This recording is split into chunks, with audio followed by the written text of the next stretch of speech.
ଜୟ ଜଗନ୍ନାଥ ବନ୍ଧୁଗଣ, ଦିବ୍ୟସ୍ୱର ଭକ୍ତିଧାରା ଚ୍ୟାନେଲକୁ ଆପଣମାନଙ୍କୁ ସ୍ୱାଗତ କରୁଛି।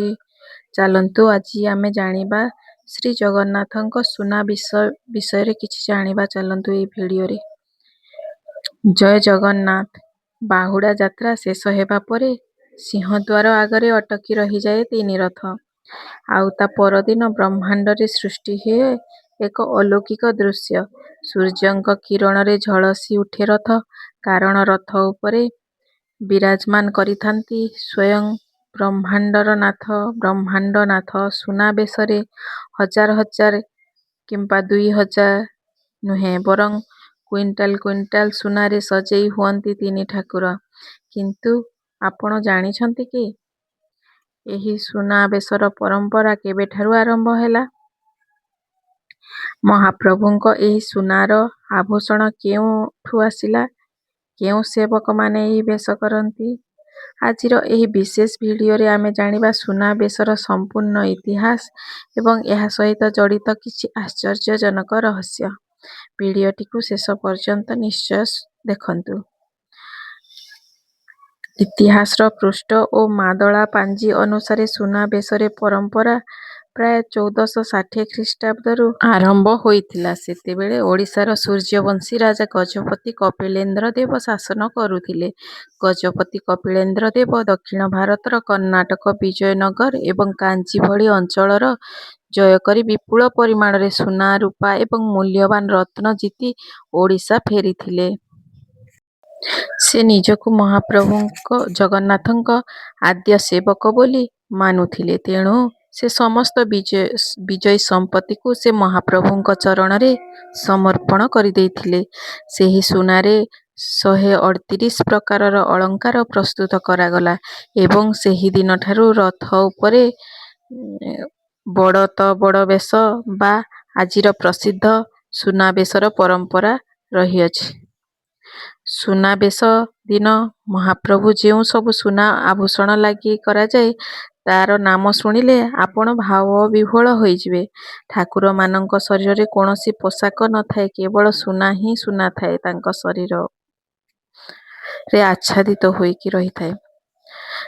ପ୍ରଭୁ ଜଗନ୍ନାଥ ଓ ବଳଭଦ୍ରଙ୍କ ପାଇଁ ସ୍ୱର୍ଣ୍ଣର ହସ୍ତ ଏବଂ ସ୍ୱର୍ଣ୍ଣ ପାଦ ପଦ୍ମ ଲାଗି କରାଯାଏ। ଜଗନ୍ନାଥଙ୍କ ହାତରେ ସୁନାର ଚକ୍ର ଓ ବଳଭଦ୍ରଙ୍କ ହାତରେ ସୁନାର ହଳ ଓ ମୂଷକ ଶୋଭା ପାଏ। ତିନି ଠାକୁର ମସ୍ତକରେ ବିରାଟ ସୁନାର କିରୀଟ ବା ଶ୍ରୀମୁକୁଟ ଶୋଭା ପାଏ। ଏହା ସହିତ ଶ୍ରୀପୟର, ଶ୍ରୀଭୁଜ କୁଣ୍ଡଳ, ହରିଡ଼ା ମାଳ, ବାଘଘନୀ ମାଳ, କଦମ୍ବ ମାଳ, ତାବିଜ ଏବଂ ଓଡ଼ିଆଣୀ ଭଳି ଅଦ୍ଭୁତ ପାରମ୍ପରିକ ଗହଣା ପିନ୍ଧାଯାଏ। ଏହି ସବୁ ଗହଣା ଭିତରେ ହୀରା, ନୀଲା ଏବଂ ମାଣିକ୍ୟ ଭଳି ମୂଲ୍ୟବାନ ରତ୍ନ ଖଞ୍ଜାଯାଏ। ଏହି ବେଶ ପାଇଁ ଦ୍ୱିପ୍ରହର ଧୂପ ଶେଷ ହେବା ପରେ ଶ୍ରୀମନ୍ଦିର ପ୍ରଶାସନ, ଭଣ୍ଡାର, ମେକାପ ଏବଂ ଖୁଣ୍ଟିଆ ସେବକମାନେ ସଶସ୍ତ୍ର ଗାର୍ଡ ଓ ପୁଲିସ ସୁରକ୍ଷା ବଳୟ ମଧ୍ୟରେ ରତ୍ନଭଣ୍ଡାରରୁ ଅଳଙ୍କାରଗୁଡ଼ିକ ବଡ଼ ବଡ଼ ବାକ୍ସରେ ରଥ ଉପରକୁ ଆଣନ୍ତି। ରଥ ଉପରେ ପାଳିଆ, ପୁଷ୍ପମାଳ, ସିଂହାରୀ ଏବଂ ଦଇତାପତି ସେବକମାନେ ଅତି ଶ୍ରଦ୍ଧାର ସହ ପ୍ରାୟ 2 ରୁ 3 ଘଣ୍ଟା ପରିଶ୍ରମ କରି ମହାପ୍ରଭୁଙ୍କୁ ଏହି ଦିବ୍ୟ ବେଶରେ ସଜେଇଥାନ୍ତି। ସନ୍ଧ୍ୟା ପ୍ରାୟ 5ଟା ରୁ 6ଟା ମଧ୍ୟରେ ସୁନାର ସମ୍ପୂର୍ଣ୍ଣ ହୁଏ ଏବଂ ଭକ୍ତମାନେ ରାତି 11ଟା ରୁ 12ଟା ପର୍ଯ୍ୟନ୍ତ ଏହି ଦର୍ଶନରେ ଆନନ୍ଦ ନେଇଥାନ୍ତି। ବର୍ଷକରେ ମହାପ୍ରଭୁଙ୍କର 5 ଥର ସୁନାବେଶ ହୋଇଥାଏ, କିନ୍ତୁ ସେଥିମଧ୍ୟରୁ 4 ଥର ଶ୍ରୀମନ୍ଦିର ଭିତରେ ରତ୍ନସିଂହାସନ ଉପରେ ହେଉଥିବା ବେଳେ କେବଳ ଏହି ଆଷାଢ଼ ଶୁକ୍ଳ ଏକାଦଶୀ ଦିନ ହିଁ ରଥ ଉପରେ ସୁନାବେଶ ହୁଏ। ଏହାର ଉଦ୍ଦେଶ୍ୟ ହେଉଛି, ଯେଉଁ ଗରିବ, ଅସହାୟ ବା ଭିନ୍ନକ୍ଷମ ଭକ୍ତମାନେ ମନ୍ଦିର ଭିତରକୁ ଯାଇପାରନ୍ତି ନାହିଁ, ମହାପ୍ରଭୁ ନିଜେ ବାହାରକୁ ଆସି ସେମାନଙ୍କୁ ଦର୍ଶନ ଦିଅନ୍ତି।